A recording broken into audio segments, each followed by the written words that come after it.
Hello children, welcome to my channel. This is Dr. Kavita Chauhan from Prerna Coaching Academy.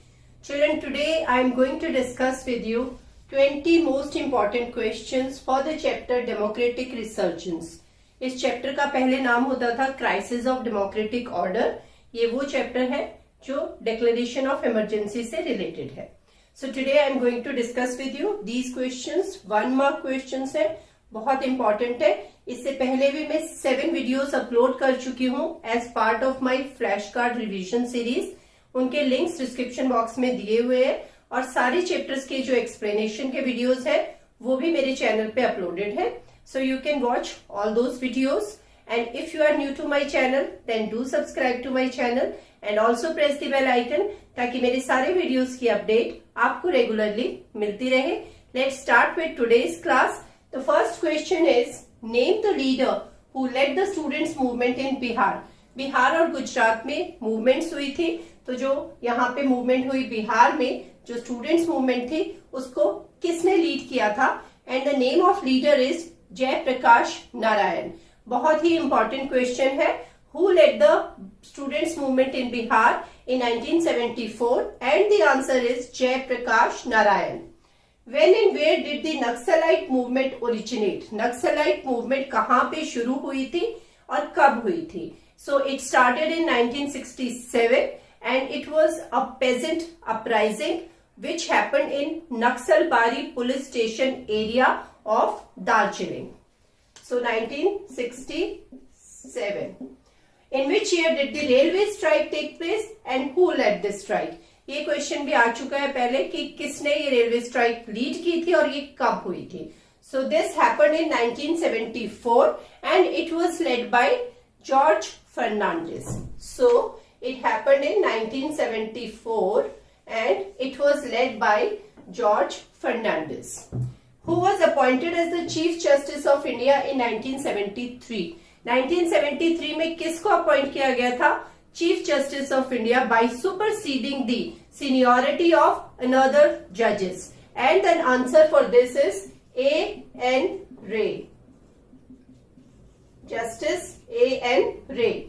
Name the leader who filed a petition against Indira Gandhi's election of 1971. Indira Gandhi ने जब 1971 में election लड़े थे तो उसके खिलाफ एक याचिका दायर की थी. वो किसने की थी? वो की थी राज नारायण ने. The name of the leader is Raj Narayan. He was a socialist leader. When was emergency declared? Simple question, पूरा चैप्टर इसी के ऊपर घूम रहा है. सो इमरजेंसी कब डिक्लेयर हुई थी? So emergency was declared on 25th June 1975. What does Article 352 of Indian Constitution deal with? जो आर्टिकल 352 है इंडियन कॉन्स्टिट्यूशन का, उसका क्या प्रोविजन है? So the provision is that under this provision of this article the government can declare a state of emergency on grounds of external threat or threat of internal disturbances. I will repeat the answer. Under the provision of this article, the government can declare a state of emergency on grounds of external threat or threat of internal disturbances. So this is the answer for this. What happens when an emergency is declared? होता क्या है? Power से related क्या changes आते हैं जब emergency declare की जाती है? So the federal distribution of power remains suspended practically and all the powers are concentrated in the hands of union government. तो जो फेडरल डिस्ट्रीब्यूशन होता है जिसमें पावर डिवाइडेड होती है सेंटर और स्टेट गवर्नमेंट्स के बीच में, वो सस्पेंड हो जाता है उस टाइम पीरियड के लिए और सारी की सारी जो पावर होती है वो यूनियन गवर्नमेंट में कॉन्सेंट्रेट कर जाती है. Next, name the president who issued the proclamation of emergency. कौन थे प्रेसिडेंट उस वक्त जब इमरजेंसी डिक्लेयर की गई थी? And the answer is Fakhruddin Ali Ahmed. Answer is Fakhruddin Ali Ahmed. Which two organizations were banned by government in 1975? जब इमरजेंसी डिक्लेयर हुई थी, सो ये दो ऑर्गेनाइजेशंस थी जिनको बैन किया गया था. And the answer is RSS and Jamaate Islami. RSS and Jamaate Islami. What does preventive detention mean? Preventive detention का क्या मतलब होता है? 1 मार्क का बहुत इंपॉर्टेंट क्वेश्चन है. Under this provision, people are arrested and detained not because they have committed an offense, but on the apprehension that they may commit an offense. Preventive detention refers to the provision in which people are arrested and detained not because they have committed a mistake or committed an offense, but on the apprehension that they may commit an offense, कि वो आगे जाके offense कर सकते हैं, तो इसलिए उनको detain किया जाता है. Name the magazines which chose to close down during emergency. जब emergency के टाइम पे press censorship introduce की गई थी, तो different reaction आया था मीडिया के तरफ से. 2 मैगजीन्स थी जिन्होंने डिसाइड किया कि वो बंद हो जाएंगे, so they decided to close down, and the answer is Seminar and Mainstream. I can write it here. Seminar and Mainstream.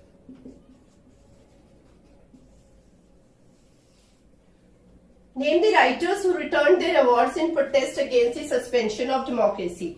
ये जो सस्पेंशन ऑफ डेमोक्रेसी हुआ था क्योंकि इमरजेंसी डिक्लेयर हो गई थी, लिबर्टीज वर टेकन अवे, बहुत सारी रिस्ट्रिक्शंस हो गई थी, प्रेस सेंसरशिप हो गई थी. सो 2 राइटर्स थे जिनको ऑलरेडी गवर्नमेंट से अवार्ड्स मिल चुके थे, तो उन्होंने प्रोटेस्ट के तौर पे अपने अवार्ड्स को रिटर्न किया था. And name of the writers is Shivarama Karanth and Phanishwar Nath Renu. Shivarama Karanth and Phanishwar Nath Renu. Book में दिए हुए वैसे आंसर, तो आप देख सकते हो. When and why was Shah commission appointed? Shah commission क्यों अपॉइंट हुआ था और कब अपॉइंट हुआ था? जब जनता पार्टी ने गवर्नमेंट बनाई थी 1977 में, so it was appointed in 1977. और हुआ क्यों था अपॉइंट, उसका रीजन क्या था? So it was appointed to inquire into several aspects of allegations of misuse of authority. It was appointed to inquire into the several aspects or allegations of abuse of authority by the government. Whose role became very controversial in demolitions and forced sterilization during emergency. जब ये emergency का time period था तो काफी demolitions हुए थे और force sterilisation, लोगों को जबरदस्ती करके स्टेरिलाइज किया गया था. तो ये किसका रोल यहाँ पे बहुत ज्यादा रहा? और ये थे Sanjay Gandhi. Sanjay Gandhi was the son of Mrs Indira Gandhi who was the prime minister at that time. Under whose leadership was the party Congress for democracy form. ये एक पार्टी फॉर्म हुई थी कांग्रेस फॉर डेमोक्रेसी, और इसके जो मेन लीडर थे जिनकी लीडरशिप में ये फॉर्म हुई वो थे जगजीवन राम.